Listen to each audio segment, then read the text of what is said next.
Good morning, students. Today in this video, we are going to start a new chapter, that is your fluid mechanics. Mechanics, it's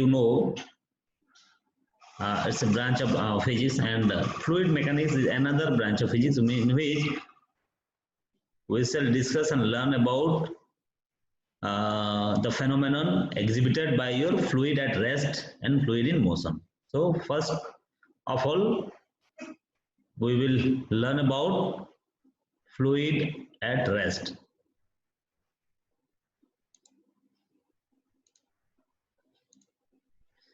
So before going into it, some terms we need to know about it. That is your force of cohesion.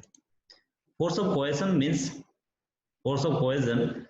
It is the force between two molecules of similar nature. That means if two molecules are separated by a molecular range apart of same nature, then there will be a force of attraction between them. So that is known as force of cohesion. And force of adhesion means force between two molecules of different nature. That means different type of molecule. If they come closer, then there will be a force of attraction between them. So that is known as your force of adhesion. And due to this force, your adhesive, glue, and all are formed. That mechanism behind the glue is this force of adhesion. Then molecular range. Molecular range means this distance between two molecules, so that force of cohesion and force of adhesion is effective. And its order is of the order of 10 to the minus 7 meter. Sphere of influence. It is the sphere with the molecule as the center and having a radius equal to its molecular range. That is of the order of 10 to the minus 7 meter. If you make a sphere, then any other molecule will come to that range. Then there will be force of cohesion and force of adhesion. Surface film. Surface film means it is the upper layer, uppermost layer of all the liquids. Surface film of a liquid is defined as the portion of liquid lying on the surface top and caught between two parallel planes situated at molecular range apart.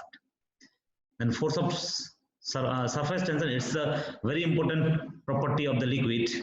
So it is the property of all the liquid by virtue of which its free surface behaves like a stretched membrane and supports comparatively heavier object placed over it. It is measured in terms of force of surface tension, and force of surface tension, if more than that liquid support more object. For example, force of surface tension of sea water is more than the force of surface tension of river water. Also more than the force of surface tension of well water or pond water. So if you compare between the surface tension of different water, so force of surface tension of sea water will be more than any other. That is why you will not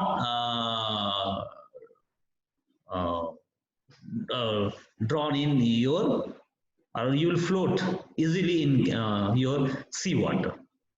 So surface tension is defined as the amount of force acting per unit length on either side of an imaginary line drawn over the liquid surface. So draw a unit line, and due to the force of surface tension, it's a stretched membrane. So this line, both sides there will be force.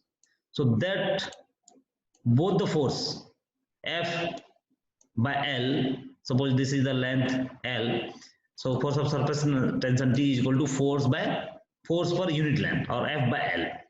So its a unit is in CGS system, it is dyne per cm, and it is in Newton, SI system, Newton per meter. This dimension is M1 L0 T minus 2.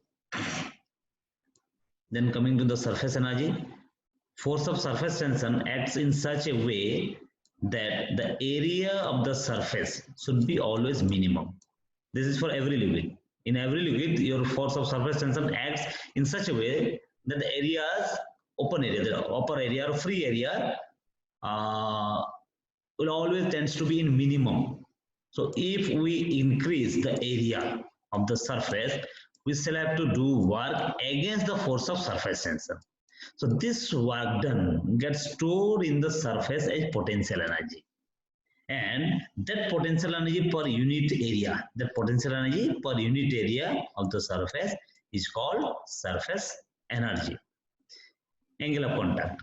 Angle of contact means it's the angle of contact for a pair of solid and liquid is defined as the angle between the tangent to the liquid surface drawn at the point of contact and the solid surface inside the liquid. So depending on, there are three types of angle of contact. Case 1, theta will be less than 90 degree, in which case, that is in case of if you dip a glass rod inside water. So angle of, this is your surface of the liquid and this is the tangent. Tangent is tangent to the liquid surface and the solid surface inside the liquid. So this angle is known as angle of contact for the glass rod dipped in water. So angle of contact is acute angle or more than 90 degree if your glass rod dipped in mercury. If you dip a glass rod inside a mercury, then this will be the tangent and this is the angle. So this angle is more than 90 degree. Case 3, theta equal to 90 degree. If you dip the silver rod in a water, then you will see this kind of.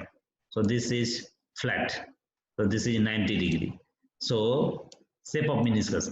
Depending on the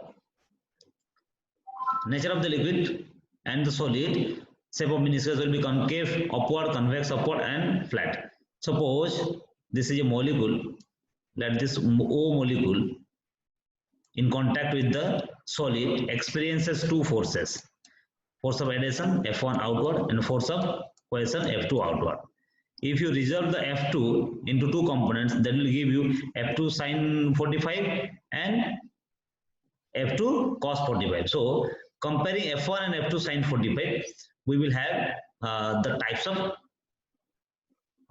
shape of the meniscus. Shape of the meniscus means this this surface is called your shape of meniscus. So the surface of meniscus should always be perpendicular to R.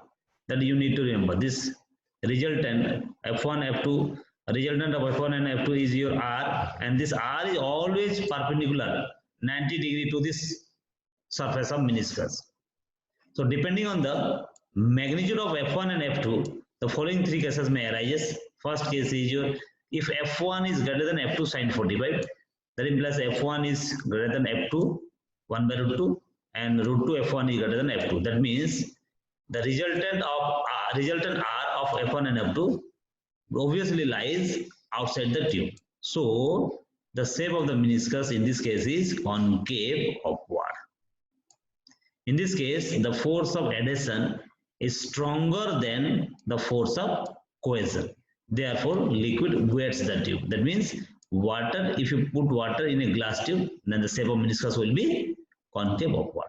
Second case is this one, shape of meniscus. In this case, the molecule O experience two forces, force of adhesion and force of cohesion. So force of adhesion is less than force of cohesion.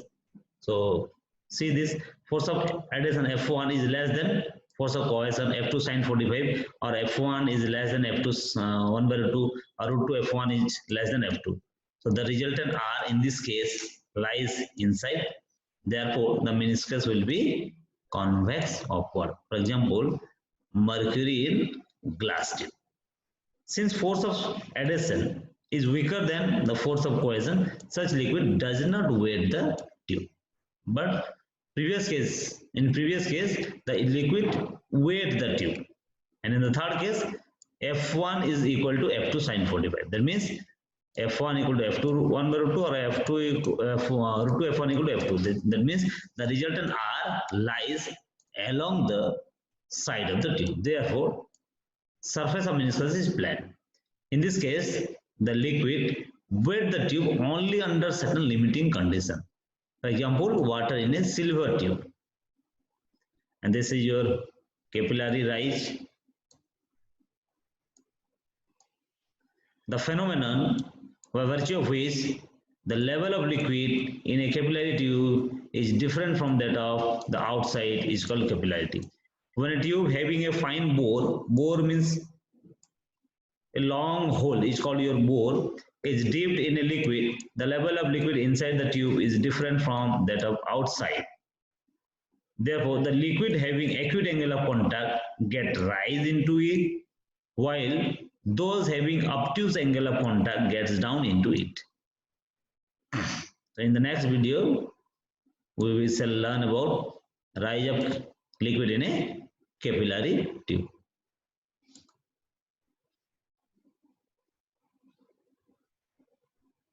Thank you. Thank you for watching.